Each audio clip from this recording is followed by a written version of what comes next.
Mr. Grochowski,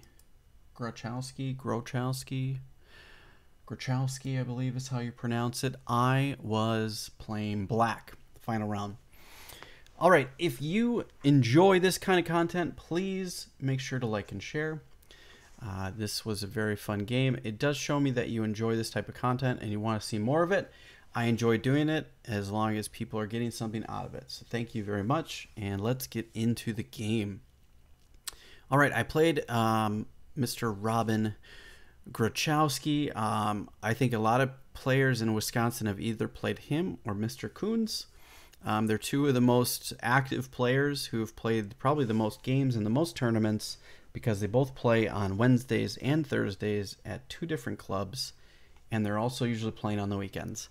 So a lot of people's games are against those two particular gentlemen. So now, interesting thing about this particular game, round 6, is I prepared all week for my good friend James Letellier, and the Frenchman, as one of the guys at the club calls him.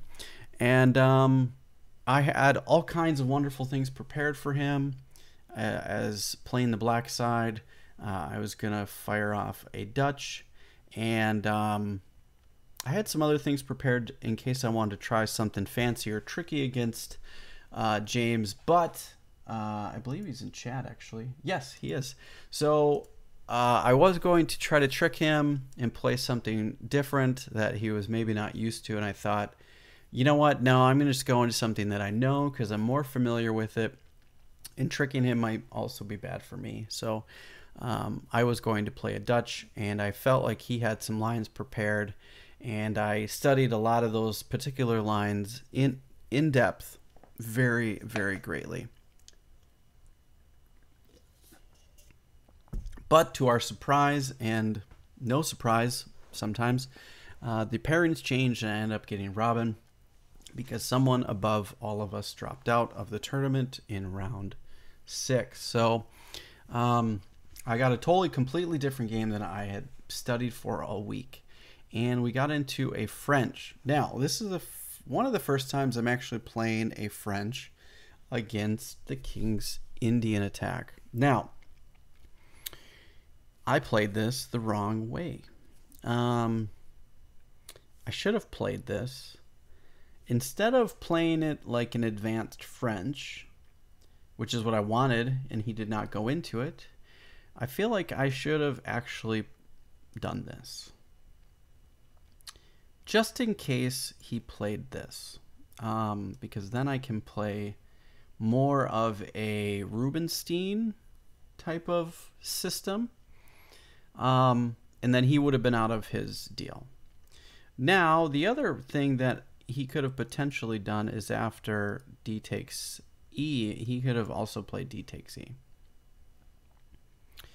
And I didn't really like that. But I felt like it probably could have been okay after this. And we have a game. But I really wanted to get into the advanced French lines because I'm most comfortable with it. And he didn't play those. So he let me develop, and he developed naturally. And I thought, here's where I had my first think. I didn't really know how to plan, because now my typical plan in the French is to trade off the light squared bishop for the other light squared bishop. Well, that's kind of impossible to do in the King's Indian attack line. So I was stuck. I did not know how to progress. Or at least the plans to do so, at least from a familiarity standpoint. I know a lot of the plans are to expand on the queen side, which is what I do here.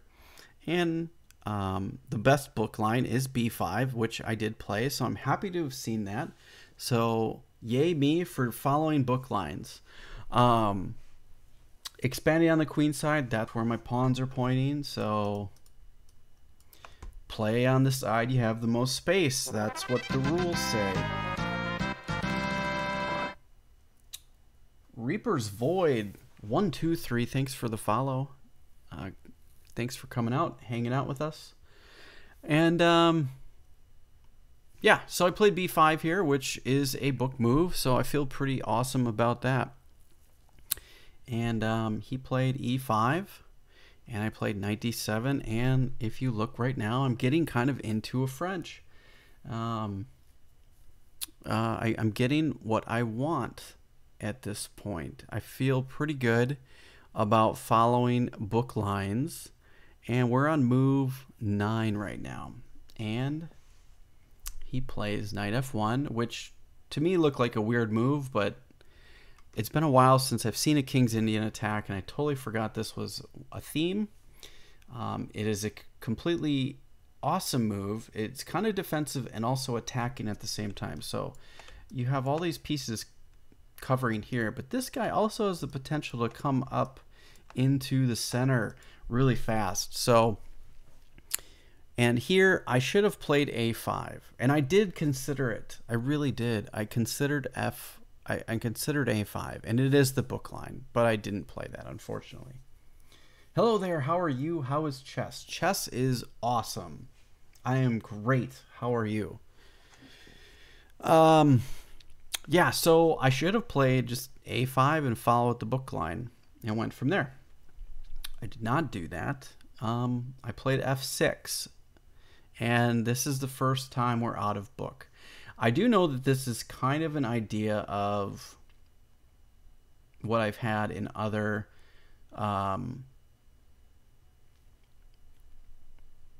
plans. You want to play f6, and then you can bring your knight back to f6 after they takes and takes.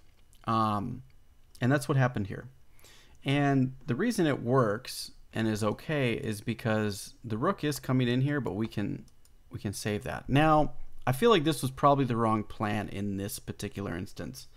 One, because I don't remember the attacking plans of the King's Indian attack, and it shows. And two, it leaves his backwards pawn that's very difficult to defend. And as you can see, I don't really have another way to add another particular defense to this. And after that move, and this is why it's no good, is that now he's got two particular attacking pieces, and I have no way to follow it up. I have no way to defend it. This is totally a mistake. So that is the wrong plan. Now, maybe this is okay to do here, but either taking with the bishop, nope, that doesn't work because you come in here, or taking with the pawn, nope, that doesn't work because he also comes in here, but taking with the rook. Now, maybe that's a variation that is something to discover, but the reason that probably doesn't work is because of this here. And then we're going to come here, and then we get this, and it's a mess and not good. Actually, we can't do that because we just take, so that doesn't work. But I feel like this just has all kinds of potential for bad stuff. We could probably play this, and now it's just a game, you know, and I don't like any of that. It probably works, and it's okay, but it's unclear. So I think the f6 plan here is not good. I should probably play queen c7, or play what the book move is, which is a5, expand further, and go after this pawn, trying to provoke them to play into an advanced French and actually push d4.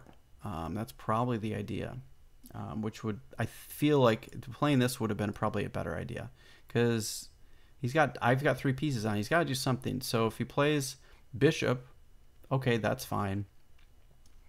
And then we play a4, and then we kind of go from there. It's still a game. Or they actually provoke this move, and now I got what I wanted, and we're okay. So yeah, weird. Could you please give me any advice on how to handle the hedgehog? I'm really struggling against it. Sorry if I'm disturbing you. You're not disturbing me. I don't know the hedgehog, so I'd have to look it up. Maybe we'll take a look at it. Remind me. Maybe we can look at it after I'm done with my analysis of this game, and then we can go through it. I might have some ideas. I'm not familiar with the hedgehog. I'd have to look it up. But I feel like that's probably like the hippopotamus type of system. But yeah, I was hoping that maybe I would get something like this. Now, this is probably a better way to play, but I thought that this would be good. Now I know the error of my ways, and I have to give up a pawn. And I did. The hedgehog is just the hippo, you think?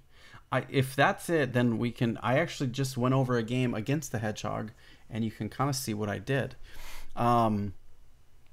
So if you watch my video the day, we'll go look at it after, and I'll talk about what I did. But yeah, we'll check that out. So the idea of coming here is giving up the pawn. I'm going to take, and I'm going to get this. Okay. And now I'm going to come in here. See, I gave up a pawn for activity. And unfortunately, it really doesn't... My activity doesn't work because this knight on f1 is so awesome. And I don't think there's a way to really crack through. It's very, you know, black has an attack, but it's easy to stop. And I thought, well, now knowing that those are the two moves, I'd have to come up with a different plan. And I think trying to trade the rook off at least once is a good idea. Maybe it's bad. Or we try to get our bishop active by getting it to this square here. Now, it's probably easily covered by pushing this, but we get a concession. So if we do this, let's do a new variation, and they do this, we get a key square, which I'm okay with. This seems to be better, because then we have this, and I can attack that pawn. It's going to be covered, but you know, now we've got a little bit different chances. We can also get the idea of our rook here, and then, you know, take... This knight, unfortunately, is just a monster. It's so defensive, and there's really not a lot of ways to crack in. And knowing that now, I'm going to have to come up with different plans against the King's Indian attack. So he played here, and I tried to come in, and I was like, well, I need to cover this pawn because now it is being attacked, and I have no real way to defend it unless I go back. And I wanted to move forward, so I thought moving forward was better than moving back. But come to find out, he can just play this move here, and that is tough to deal with. If I go here, he's going to come here. It gets not awesome. Actually, yeah, it's messy. I don't like it. So, and then he goes here, and I was like, oh, well, I can just move my queen back, but that gets met by this. And now I'm like, oh no. And then this. And now my rook is trapped. So I'm stuck. I was like, oh no. So I have to take. And then I move there really quick thinking, oh, I just need to keep the rooks out of these squares and I'm going to be okay. Well, I think he made a mistake here too. And I think he could have just played this. And now here, and then here. And now my rook is trapped. And he's going to fork my pieces. Or I have to give up the exchange. So, yeah, this was just bad. This was a bad play. And even if I come back here, he's going to push, and my rook is now stuck, and I can't move it. Rook to f5 was a bad move. And takes, and here I offered a draw. And he took it. Thankfully enough. I thought I was okay. I thought that this was... To me, I offered the draw because I thought that I had better chances. Though I'm down a pawn, I thought that it would be closer to even. And he said after the game, after he took the draw, he said that after this, that it's like +2. That's what he thought.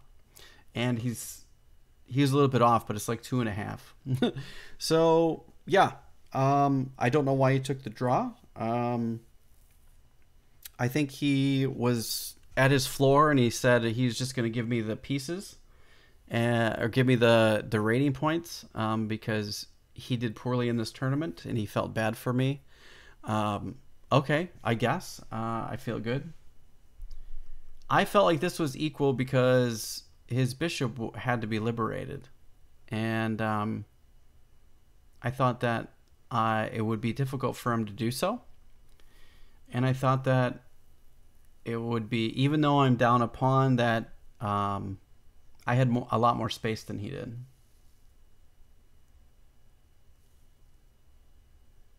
I did. I mean, I guess it's not how it went down, but yeah, I mean, I guess I get it, but I feel like his bishop is tough to get out.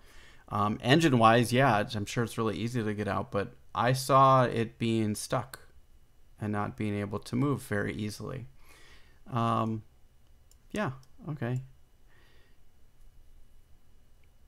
Yeah, these are the things I saw, and I thought that this was okay for me. Now, obviously, in engine wise, when you look at it further, it's totally losing for me. Yeah, it takes, and he's gonna get all this activity, and he can do all these things trading off, and yeah, it's definitely losing for black. I offered the draw, and he took it. So. But yeah, it's definitely not a good game by me. It was definitely a poor game. I had a good attacking. I thought I had good attacking chances, but yeah, I don't know. I got the draw. If that's the weird thing, because we had a conversation, because he asked to talk to me before he took the draw. And he said he mentioned the stuff about his floor, and that he thought that this was better for white. And well, to me, I was like, so we got to here, and I offered the draw, and he said, "Well, can I talk?" And I said, "Sure, you do whatever you want. It's your move. I don't care." And he says that he thinks it's winning and that he's at his floor and he doesn't want to take my pieces. He mentioned to me before, this is why I did this. So the other reason I did this was, he said before the game, he said, "Well, I hope it's a quick game." And I said, "Robin, you know that none of the games that I play are quick. I'm going to take you all the way to time control."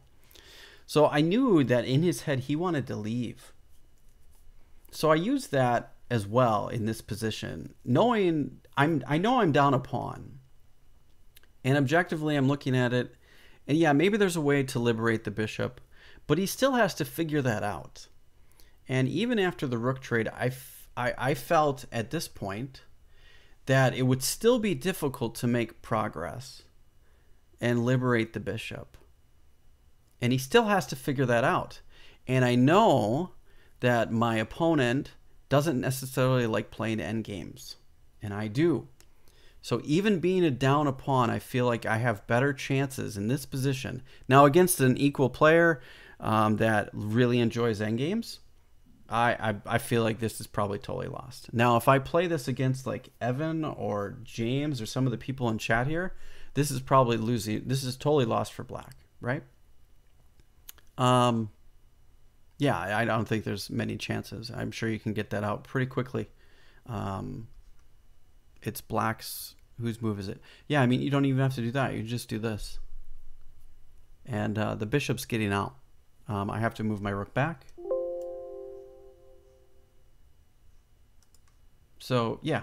I love endgames. And, yeah. So, an interesting, turn of events. So I used him wanting to leave.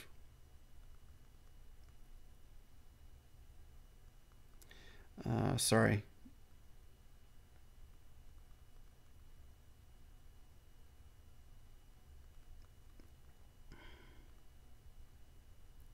So I used the psychology of him wanting to leave early as a way to get a draw, even though I'm down material. And it worked. And that was the thing. And he said that he knew that this was winning for black or for white. And if you did, you still have to prove it. So that's number one. And two, if you knew, why didn't you prove it? Why didn't you play it out? You know, I don't know. I think he felt bad because I offered a draw and I was down a pawn, and I don't know. People do different things for all sorts of reasons, but I found this to be really interesting. I wanted to talk about it on stream, so I thought it was totally interesting. You have experience from both sides, the King's Indian attack and the French. So yeah, obviously you probably have an idea. Both of those plans were not good. And even if we probably look at it from the white side, it's probably, yeah, I played that wrong. And the reason is I haven't played a French against a King's Indian attack yet, so I didn't know how to handle that, and I did it incorrectly, of course. So that's why you analyze some of these, to learn from those mistakes and kind of become better. So now I know I won't play these f6 ideas, and just kind of continue expanding on the queen side and just going from there and kind of just playing for all queen side activity, because then it's kind of a race, right? So if we go back to where I kind of bungled it, so right here, and let's pretend for a minute we just play, you know, a5 after knight f1 and a new variation, and we go from there, and I just play on the queen side, right?